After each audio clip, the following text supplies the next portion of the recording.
অনেকে বলছে এবার ব্রাজিলের খেলাগুলো নাকি গভীর রাতে 3টা, 3:30 বাজে।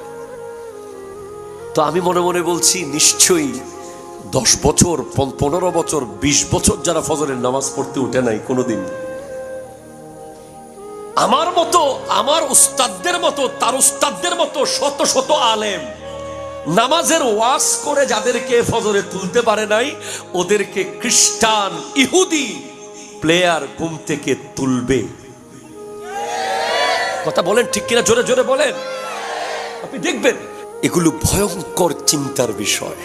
একবার ভাবেন, আমার মতো আলেম, মসজিদের ইমামের মতো হুজুর, শত শত ইমাম সুললিত কণ্ঠে, কেউ মক্কার আদলে, কেউ মদিনার আদলে আজান দিয়ে যেই যুবকের ঘুম ভাঙতে পারে নাই, বাবা আর মা হাজার চেষ্টা করে যাকে বিছানা থেকে তুলতে পারে নাই, তাকে বিছানা থেকে তুলে ফেলবে কিছু মুসলমানের দুশ্মনেরা।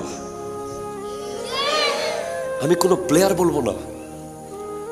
এরপর আপনি দেখবেন জুমার নামাজে যারা খতিব সাহেব 10 মিনিট বেশি ওয়াজ করলে বারবার ঘড়ির দিকে তাকায়, পরে আবার বের হয়ে বলে দেয় হুজুর টাইম মতো শেষ করুন, তারা দেখবেন 90 মিনিট প্রস্রাব আটকে রাখবে।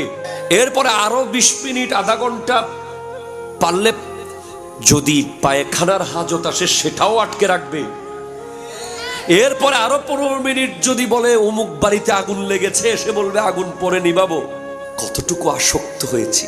আমার আল্লাহ বলছেন, ইয়া আইয়ুহাল্লাযীনা আমানু, হে ঈমানদারেরা, লা তাত্তাখিজুল ইয়াহুদা ওয়ান নাসারা আউলিয়া, কোন ইহুদি এবং নাসারাকে বন্ধু বানাবে না। আরো জোরে, আরো জোরে, আরো জোরে, আরো জোরে সুবহানাল্লাহ। কোন ইহুদি নাসারাকে কি বানাবে না? বন্ধু বানাবে না। বাদহুম আউলিয়াউ বাদিন, তারা তাদের বন্ধু।